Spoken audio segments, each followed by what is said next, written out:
فرض ملکیت ہے وہ شو کرتی ہے کہ یہ فرض ملکیت میرا ہے اور یہ زمین میری ہے.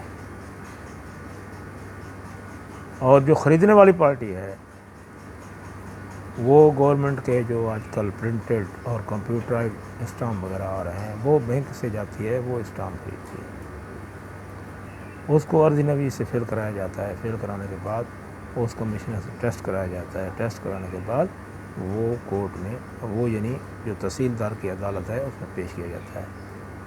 اور تحصیلدار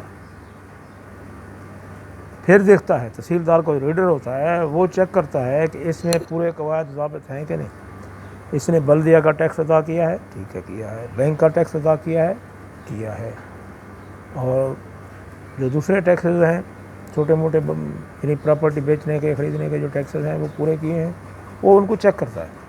چیک کرنے کے بعد وہ کیس فائنل کر کے تحصیلدار کے پاس لے جاتا ہے. تحصیلدار پھر دونوں کو بلاتا ہے، دونوں فریقوں کو بلاتا ہے، ان کو بولتا ہے ہاں بھائی آپ کو اس ریٹ کے مطابق جو ریٹ ہے موجودہ پیسہ مل گیا ہے. بیچنے والا کہتا ہے ہاں جی مجھے پیسہ مل گیا ہے. تو وہ پوچھتا ہے کہ آپ کی اجازت ہے میں یہ سائن کر دوں؟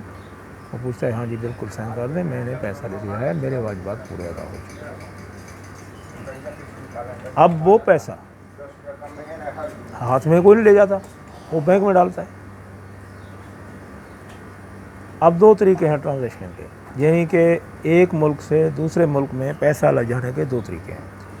پہلا طریقہ جو ہے وہ ہے قانونی طریقہ. کیا ہے وہ ہے بینک کی انٹرچینج، یعنی بینک ٹو بینک پیسہ ٹرانسفر کرنا. میرا کوئی دوست، میرا کوئی قریبی وہ دوسرے ملک میں جاتا ہے جس میں پیسہ ٹرانسفر کرنا ہوتا ہے یا اس کا وہاں اکاؤنٹ ہوتا ہے، تو ہم لوگ کیا کرتے ہیں اس کے اکاؤنٹ میں پیسہ ٹرانسفر کر دیتے ہیں. بینک کے تھرو کرتے ہیں، یعنی بائی ہینڈ کرتے ہیں نہیں، بینک کے تھرو ہم وہ پیسہ ٹرانسفر کرتے ہیں. جب وہ پیسہ ٹرانسفر کرتے ہیں تو وہ ایک ریکارڈ آ جاتا ہے کہ اتنا پیسہ فلاں اکاؤنٹ میں ٹرانزیکشن ہوا ہے،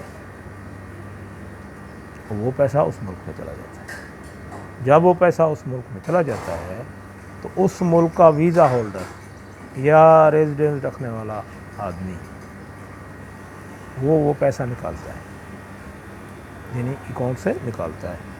نکال کر جب وہ پراپرٹی خریدنے کے لیے جاتا ہے وہاں پر، تو پراپرٹی خریدنے سے پہلے وہاں کے جو قانون ہے وہ کچھ ملکوں میں یہ قانون نہیں ہے کہ پیسہ لے آؤ جو جہاں سے مرضی لے آؤ، تو اس کو بھی اس کنٹری کو بھی ٹرانزیکشن دکھانی پڑتی ہے. لیکن جو آج کل ترقی یافتہ ممالک ہیں انہوں نے ایک اور قانون نکالا ہے کہ پیسہ جتنا مرضی لے آؤ، کوئی فکر نہیں ہے کہاں سے آیا پیسہ نہیں پوچھا جائے گا. یہ قانون آج کل پاکستان میں بنایا گیا، نہیں پوچھا جائے گا کہ پیسہ کہاں سے آیا. تو یہ پیسے کی منی ٹریل قانونی طریقے سے یہ ہے. غیر قانونی طریقے سے جو ہے یعنی جسے ہم ہنڈی کہتے ہیں، وہ ہنڈی کا ذریعہ یہ ہوتا ہے کہ ایک آدمی لندن میں بیٹھا ہے، ایک میں ہوں، میرا آپس میں رابطہ ہو جاتا ہے، ان سے رابطہ ہو جاتا ہے بھائی میرے کو لندن میں پیسہ ٹرانسفر کرنا ہے. وہ کہتا ہے ٹھیک ہے میرا کمیشن یہ ہوگا کہ کس آدمی کو پیسہ دینا ہے، آپ نام بتاؤ. آپ نام بتاتے ہیں تو وہ آدمی اتنا پیسہ اس آدمی کا نام ٹرانسفر کر دیتا ہے. اور اس طرح اور یہاں پاکستان میں بیٹھا ہوا اس کا ہی آدمی جس کو آپ منی بھیج رہے ہیں، پیسہ بھیج رہے ہیں، اسی کا ہی آدمی یہاں پاکستان میں آپ سے پاکستانی بینک سے پیسہ وصول کر لیتا ہے. اس کو ہم ہنڈی کہتے ہیں. تو مطلب یہ گورنمنٹ اس میں انوالو نہیں ہوتی ہے، بینک بھی انوالو نہیں ہوتے ہیں، بلکہ فون کے ذریعے یہ پیسہ ٹرانسفر ہو جاتا ہے. اس کو اکثر ہنڈی کہا جاتا ہے. دوسرا طریقہ یہ ہے کہ ہم بیگوں میں بھر کے پیسے دوسرے ملک میں لے آتے ہیں، جو کہ غیر قانونی ہے. اگر پکڑا جائے تو منی ٹرائل ہے، منی ٹرائل دینا پڑتی ہے. اگر نہ پکڑا جائے تو اس کا کوئی مسئلہ نہیں. اور یہاں آ کر پھر منی ایکسچینج ہے، منی ایکسچینج سے ہم وہ پیسہ چینج کرا کے یہاں پراپرٹی خرید سکتے ہیں، جو مرضی چاہے خرید سکتے ہیں.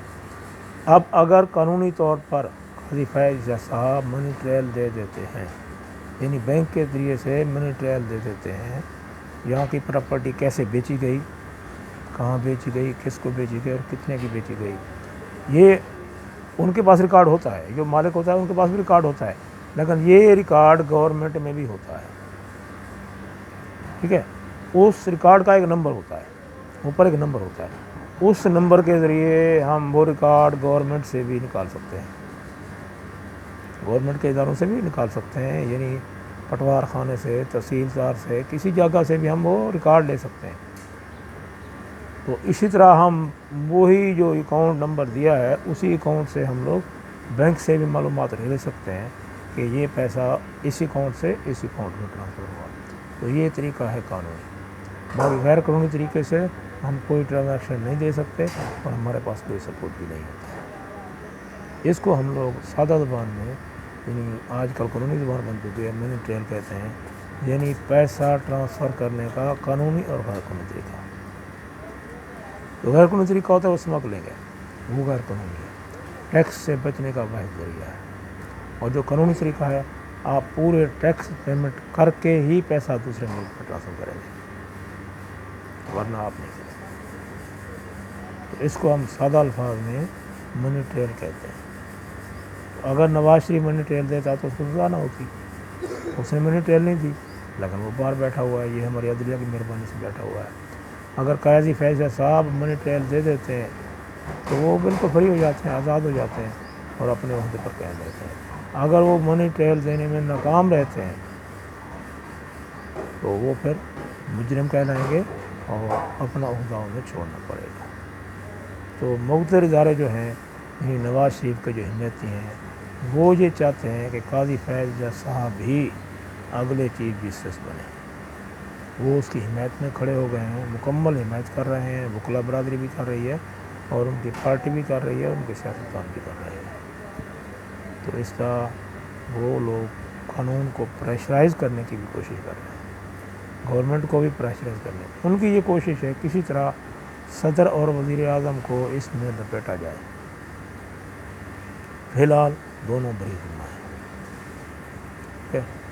ابھی میں ہم آتے ہیں غیر ملکی خبروں کی طرف۔ غیر ملکی خبریں یہ ہیں کہ چین، امریکہ، انڈیا، ان کی جنگ جاری ہے۔ چائنا نے کچھ دوسرے علاقوں پر بھی قبضے کیے ہیں۔ خبریں آ رہی ہیں، مکمل تفصیل کے ساتھ آئیں گی تو ہم آپ کو بتائیں گے۔ گلوان وادی مکمل طور پر چائنا کے کنٹرول میں جا چکی ہے۔ اسی طرح گلگت بلتستان کی طرف، شمالی علاقہ جات کی طرف جو روڈ جاتا ہے اس پر بھی چائنا نے قبضہ کر لیا ہے۔ اور اب جو دولت بیگ کا پورٹ ہے، یعنی ایئرپورٹ ہے، جو جنگی مقاصد کے لیے بنایا گیا تھا، اس پر قبضہ کیا جا رہا ہے۔ دوسرا ہین نیک جو کہلاتی ہے، ایک پٹی ہے انڈیا کی اور 8 ریاستوں کے درمیان، اس طرف بھی چائنا بڑھ رہا ہے۔ نیپال بھی جنگ کرنے کی پوزیشن میں آ چکا ہے۔ بنگلہ دیش بھی چائنا کی گود میں چلا گیا ہے۔